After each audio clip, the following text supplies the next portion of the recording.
again, in case you missed the lunchtime entertainment. My name is Erin Boyd, and I work for Red Hat. Not really just a robot mentor. I'm one of the only people that works for Red Hat in Montana. So we're hiring. If you're interested, I'd love to have a team of more than one. I work for the Office of Technology. We do emerging tech, so we do research and development on disruptive technologies and how they work in open source. And today I'm going to talk about containerization through Kubernetes. So how many of you guys deal with containers day to day? That's a pretty significant amount. So I'm not going to spend too much time on the basics. And I'm going to leave a lot of time at the end because I've had a couple people come up and ask me some pretty specific questions about them. So in case you don't work with containers, first we're going to talk about the evolution. So traditional evolution of technologies, we used to have, blade centers, supercomputers, all very proprietary and specific. Shared, you had your, typical problems like this server doesn't have the right libraries, this server is missing different code. And then, so years ago, we went to a virtualized environment, which did help within that, allows to be more agile, allows to move faster. But where we're moving is to containers. Because it's having that isolation. So, kind of the first step of that is microservices. And this is pretty much probably what it feels like when you first started that evolution of moving your things to microservices. Put it in your tiny little boat and get on board. But, containerization is more than just having your microservices. It's isolation, it's not virtualization. It's having, all the namespaces, the network, the processes, everything combined into a neat, nice container. Within that, it's using, the basics of Linux that have existed forever, which is Linux C groups. Docker takes a lot of credit for this. We're not going to go there. But it was invented by Linux, and they did a really good job of marketing it. And therefore, we've created what we have now, which is containerization. Within the Linux kernel, and having your container have libraries and everything you need, so it really can run independently and just not on a virtualized platform. So with containerization came Kubernetes. About 4 years ago actually, there were about 50 of us engineers that met in the basement in San Francisco of Worktiva. About half Google, Red Hat, and about 4 other people that weren't from that, and thought, there is something to this. There is something to containerization. Now, Google's been working on this forever. They've had a project called Borg that they use within their data centers that really was the infancy of this. But then they realized the power of open source and taking this to the community and making it better.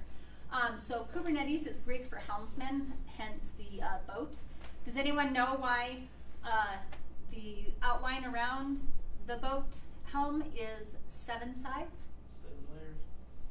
No. 7 seasons. 7 of 9. It's a Star Trek reference to getting perfection.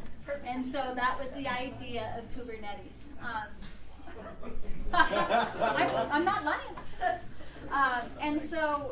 And Borg, and their system was also called Borg within Google. That was their code name for Kubernetes before it went public. So you have basically a cluster manager, which is, master slave, master node, and then used to be called minions, now they're called nodes. It runs anywhere. That's the idea, is that you're not on a virtualized platform or specific within your data center. You can do public cloud, private cloud, bare metal, and then hybrid cloud, which is becoming more and more popular. And then we have a very strong ecosystem, and this is really what has driven Kubernetes to be what it is today. It's grown from 50 engineers to thousands of engineers around the world contributing their brain power to making this happen. Ooh, I'm running out of time. Okay, core concepts. So within Kubernetes, you have things called pods. This is really where your container runs. Within the pods, you can have different specifications to say how it's going to work. Labels are also the heart of Kubernetes. It tells the master different things, how it should react to something, what it should do, how it should be classified. The replication controller, which allows you to run many different things at a time, or many different instances. The idea of Kubernetes is that it's completely stateless. So I can take my app, I can shoot it, and another one will start right back up. It'll place it where it needs to be, so you have a constantly highly available system. A service allows us to connect outside of our cluster into different services or to expose them. And then what I specifically actually work with is storage. So having persistence within this stateless environment is a challenge in and of itself. So, IT must keep evolving to stay ahead. If we talk about emerging technologies and we look at the bell curve, we have the early adopters and we have the people that still are working in the data center with the bare metal without even virtualization. That's where we're talking about monolithic waterfall physical servers and data centers. If that's where you are in your company today, you got to get on that teeny boat, even if that container looks like it's going to sink, because we've moved over the past 5 years into this middle tier of agile, end-tier, and virtual, and hosted. And here's where we are with Kubernetes. We have DevOps, microservices, containers, and cloud. And what that allows us is to move, directly from on-prem up to the cloud back and have continuous integration completely across the stack. So we need more than orchestration. That's where Red Hat comes in. We're a developer-centric, so you can build, you can automate, multi-language, DevOps is all within there, security, everything that you need beyond just Kubernetes to actually have it run in an enterprise to promote your application. That's why you have OpenShift. And so this is probably one of the most compelling use cases for an integration pipeline that OpenShift offers, is to be able to build, deploy, and move what your changes through the pipeline continuously without having to take your environment down. You can build, deploy, and deploy it within tests, deploy it into staging, deploy it into production, have all those running at the same time, which allows for rolling upgrades and allows for you to take nodes up and down without any interruption to your service at all. So, everyone's been there. Works on my machine, push it to production. It's going to be great. The continuous integration pipeline is exactly what that solves. And containerization, it allows you, it's not tied to your machine anymore. The libraries and everything that you need to run that application are all within a nice little package. So I wouldn't be a good Red Hatter if I did not mention why open source. There was a question in the last talk about why would people be promoting these things that are proprietary, because we all know if we do it together as a community, it's better, it's faster, it's more secure, it's more economical. If you're interested in Kubernetes and contributing, come please see me or look it up on GitHub. And that's it. All right,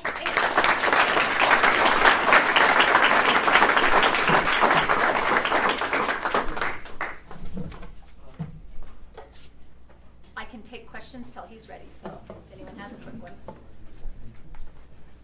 Do you need any sort of audio for your laptop? All right.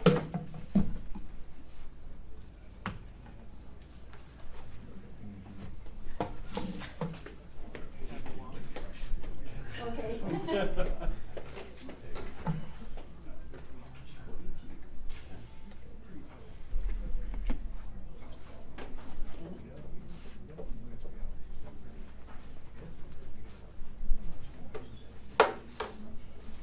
All right. I'm going to talk a little bit about volunteering in the schools. I work for Wisetail, and this year we, a bunch of us volunteered within the schools, specifically elementary school at Highlight Elementary. And, a lot of this was, my son's been going there for 4 years, and I talked to some of the teachers there, and we're like, oh, we'd love to have you come in and help us do programming or different things. And I'd say, oh, I'd love to help, but we could never figure out how to get started. So, had the same exact conversation year after year after year. And then this year, the teacher asked, hey, I've heard about these WeDo sets, and I heard you have one of these. Could we use these to start? And so that sounded like a great idea. So I went home and I bought 6 sets of the newest ones, and they're these little blue boxes, and they come with a bunch of Legos. They have a smart controller inside, 1 motor and 2 sensors. And so we did this, and we went into, first one we did was a 3rd grade class, and we went 2 days in a row, and it was amazing. Like 30 minutes session in the school goes by in like 5 minutes. It's so fast. The kids are super into this. they pick it up really quick. Some of the cool examples were is we had a couple girls in one group that hadn't, they said they'd never done Legos before. And they were really nervous about doing all of this. And then when we went back the second day, they were much more confident already.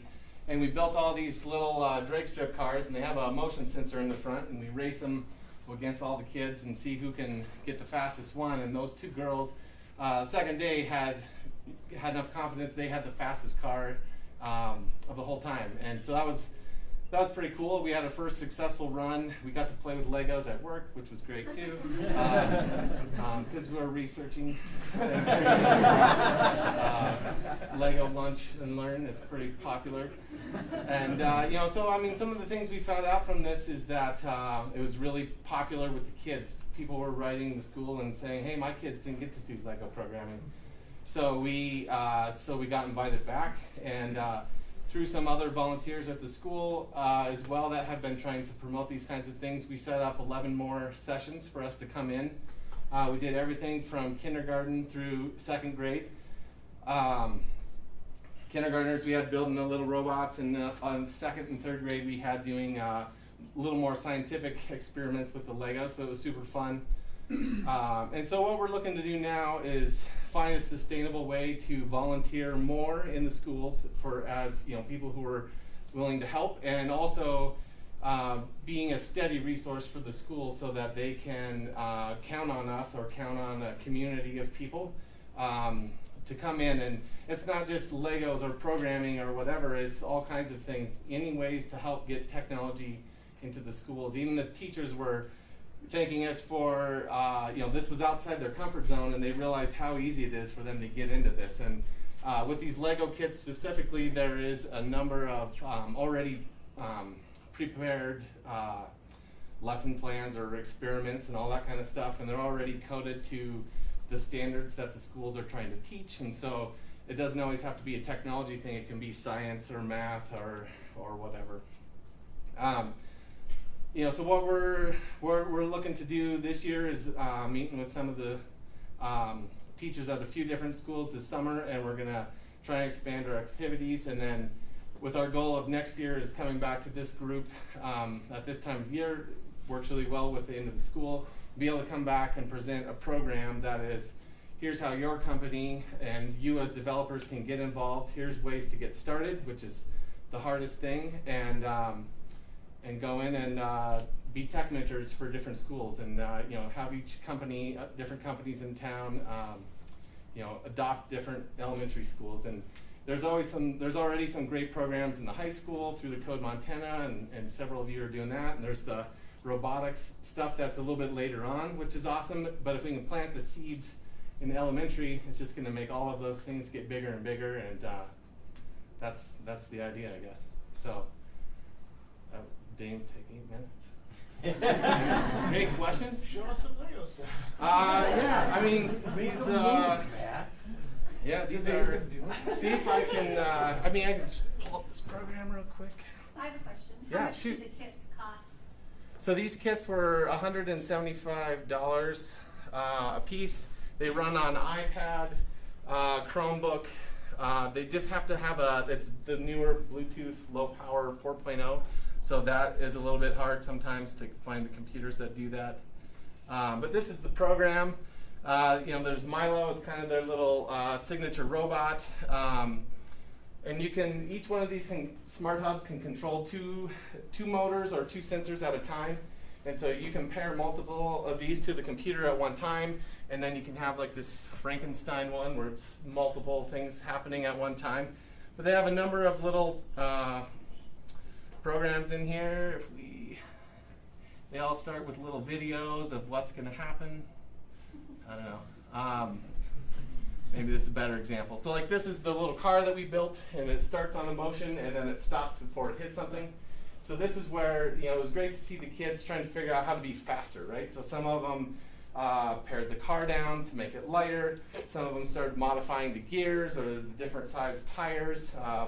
Some of them thought if they made it shorter, it'll go faster, all those kinds of things. And so it was really cool to see how they would iterate through the process of doing this. But it's, it's standard Lego, build your model And then it progresses into connecting the little smart hub to your computer, and it's a drag and drop programming language, very similar to Scratch or whatever.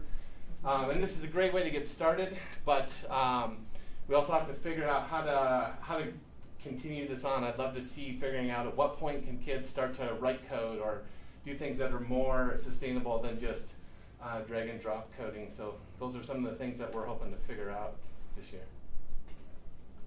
So how many of that kit can you only build one of those things? So each kit will build one of these. So I know most, or not most, but a few of the different elementary schools will already have 6 or 8 of these.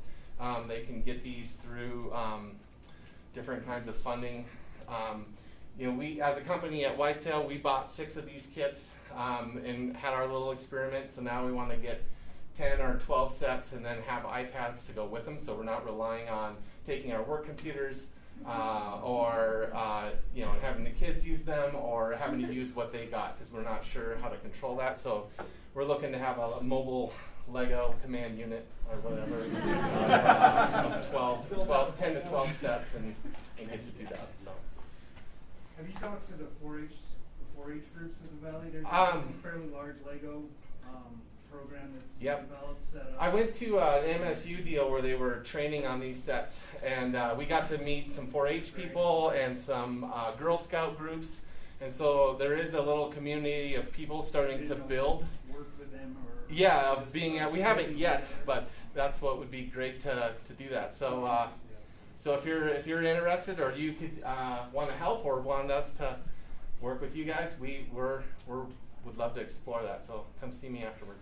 All right.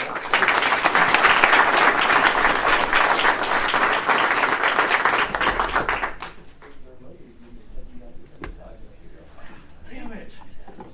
Idiot! It's fine. I'm gonna go buy me one of these Lego kits to share with my daughter. Yeah, that's what I plan to do. Here, stop touching me. Give me a second. You can't figure this out. Trust me, I can make this faster. Why do you keep it? Because you're gonna break it. You're just gonna break it. Oh, that'll be. Okay. Hi, my name's John English. I work for a small nonprofit over in Butte called the National Center for Appropriate Technology. We do a lot of work for the government. This talk is going to be about what we do with the Department of Health and Human Services in DC. And I hope that I don't come off as blowing my own horn here.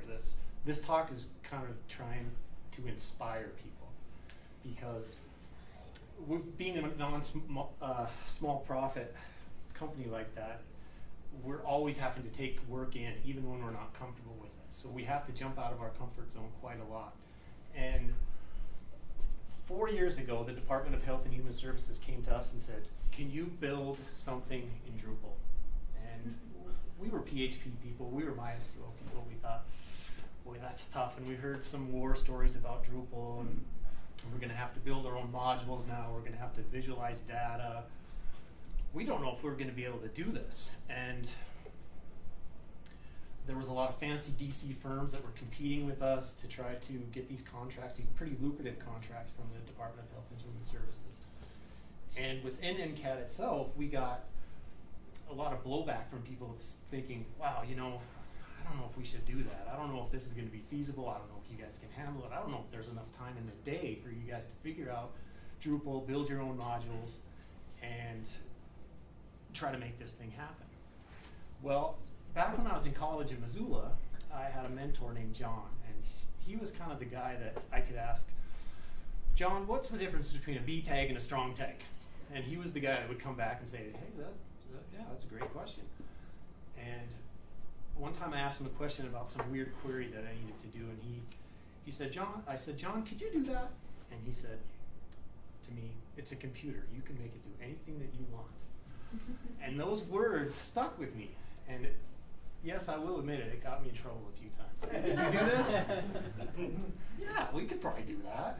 Well, a few times down the road, that's kind of bit me. But in this case, I was one of the people that said, all right, yeah, we can do this. Let's try this Drupal thing. Let's install it on the server. Let's see what it is. I don't know if you guys know what Drupal is. It's a CMS. They call it a CMS for developers because it's really back-end heavy. There's not a great templating engine. There's not a lot of templates that you can get. It's open source. That's why the government likes it, because of the OpenGov project. They sort of like the security of it. WhiteHouse.gov, for example, runs on the Drupal platform.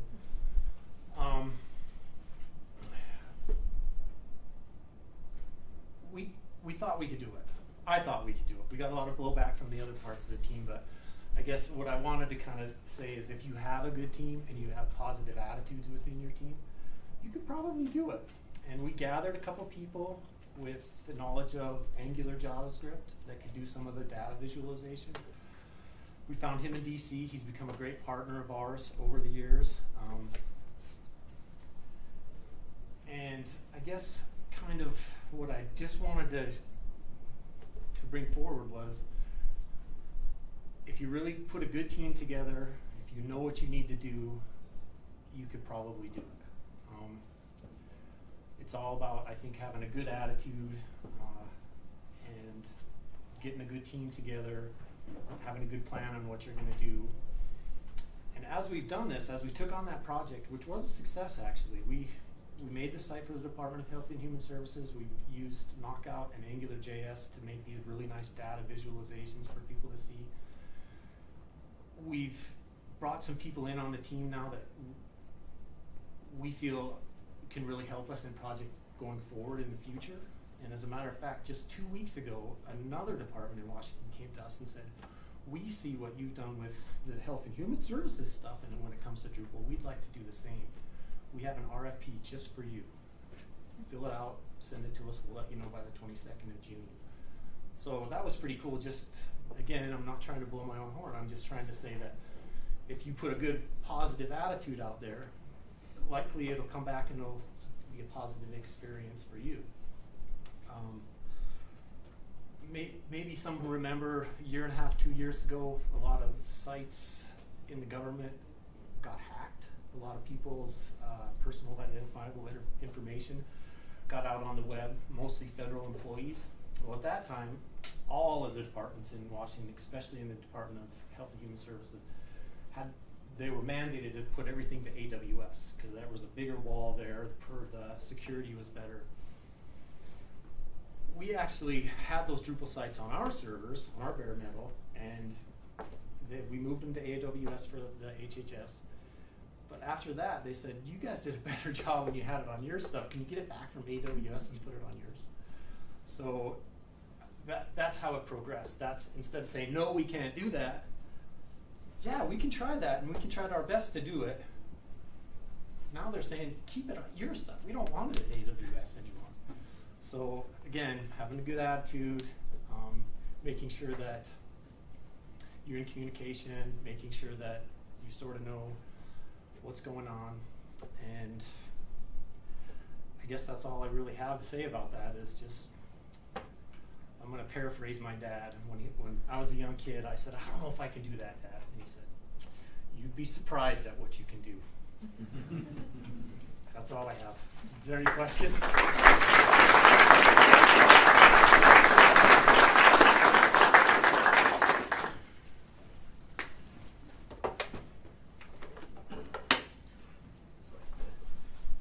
Awkward, let everyone stare at you while you hook up your computer and try not to screw everything up while they're all watching. It wasn't awkward until you started saying that. It was awkward. Now it's You more. know it. think so. It wasn't awkward for you, it was awkward for me. We believe in you. You can do it.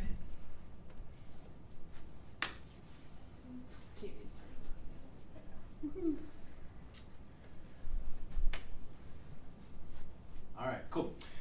So I'm Jade Robbins. I'm a product manager at Workiva, and today I want to talk to you guys a little bit how user stories are so much more than just as a I want so that statement. So here's some great examples. User stories have been around for a while. They're a pretty big thing. The top one is sort of like the classical user story statement, right? Like as a role, I want, goal, desire, so that benefit.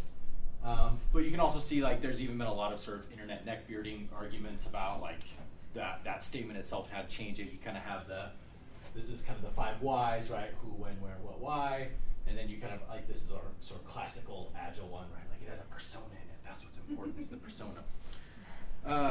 But really, I'm making the argument that in practice, they have replaced requirements documents. So people sort of look at it as like a Mad Lib replacement. You get your little sentence with a couple blanks in it, and you just slot crap in there. And in the end, that's, most of them is things like, as a user, I want to push a button so that it sends an email. And that's just a requirements document. So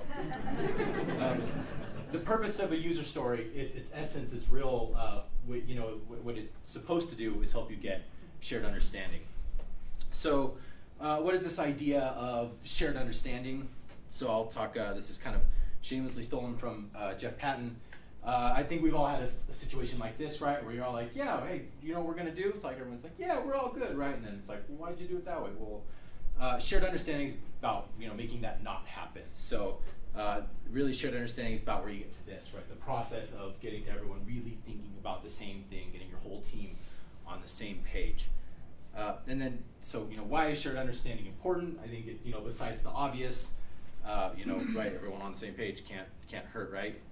I like to make the argument that shared understanding is the key to really innovative products. So one thing that we talk about a lot is, the idea of a requirements document is someone like your product manager and your UX designer. They give you a UX spec and their requirements document, and as an engineer, you just do the work that's in front of you that's written on the page.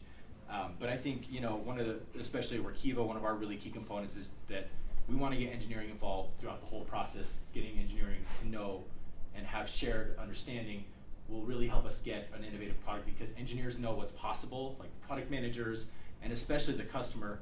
We only know how to solve the problem within the circle of knowledge that we have and what we know.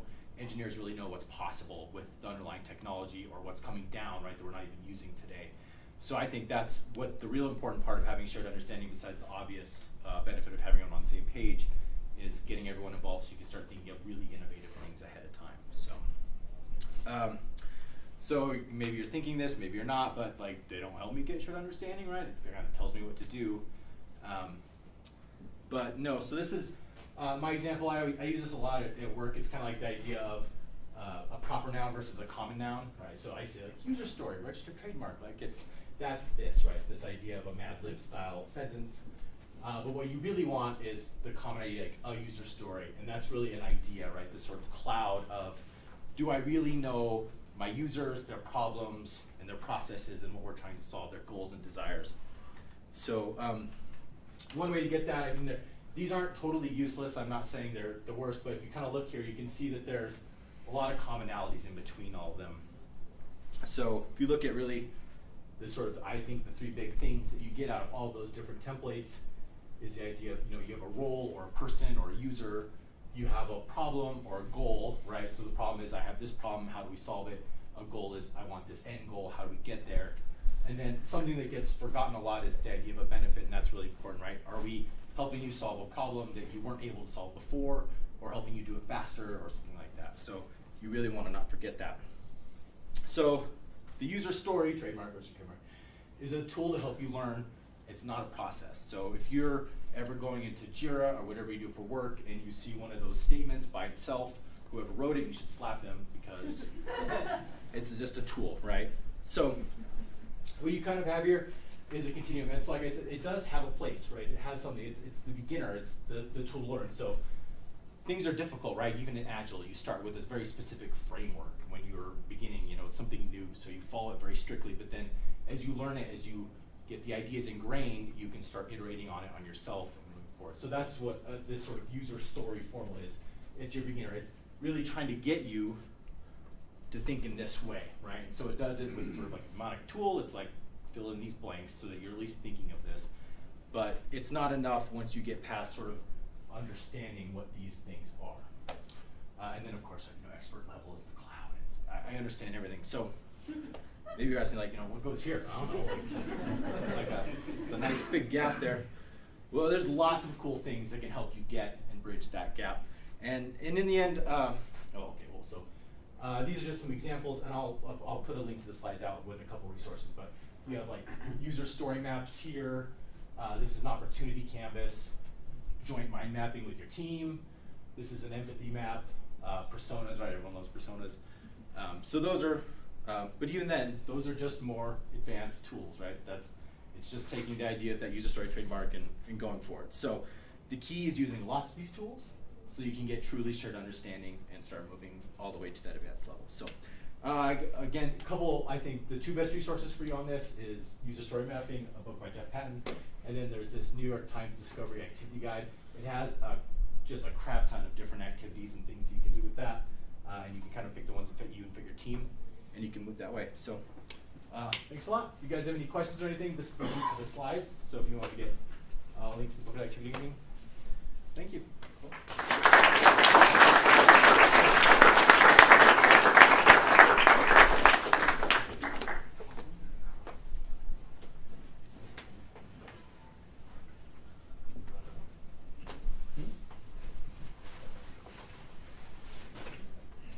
Hi everyone.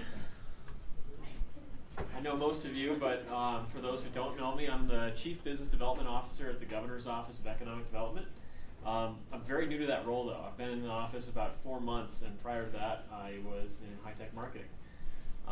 So I have definitely been in your shoes. I've been to every single Big Sky DevCon so far, and really happy that I was asked to come talk a little bit about my office and what we can offer high-tech businesses in the state. So first of all, thank you to the organizers for putting this all on. It's an amazing show every year.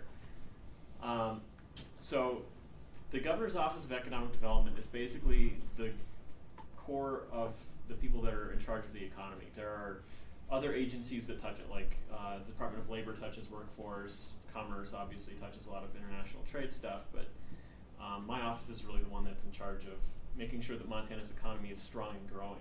And in order to do that, we've got a few different incentives that we can offer businesses in order to help you all grow. The largest and most popular, and one that you all probably know the best, is the Big Sky Trust Fund.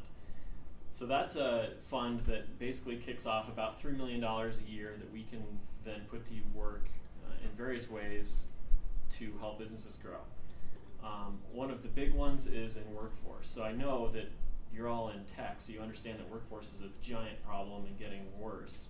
Gallatin County is at 2.6% unemployment, which is really scary. I mean, you can't grow at that level of unemployment. You're stealing from each other.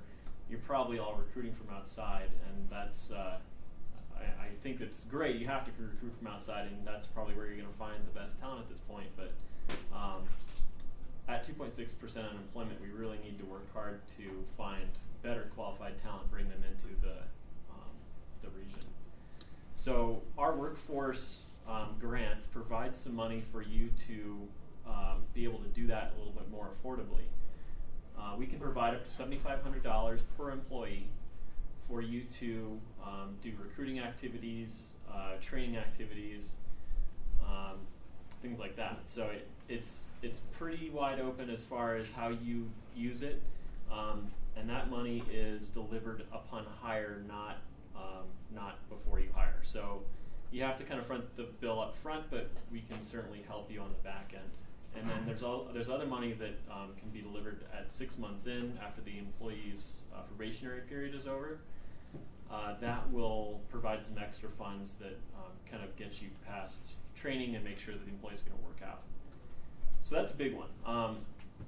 Some of the other programs that we have are, if you're a business, like I'm sure all of you are, that do more than 50% of your revenue from outside of Montana, you're eligible for a new and expanding industry tax credit. And that's basically a tax credit that's administered at the local level, so you have to go talk to Gallatin County or the city of Bozeman, depending on where you are, and they can set you up to receive either 50% or 75% abatement on your taxes for your property. That includes business equipment, your real property, so stuff like that. And that one's really useful, obviously, when you're going to do some big expansion or building a building, renovate a building, stuff like that. And that's not a very well known or used one.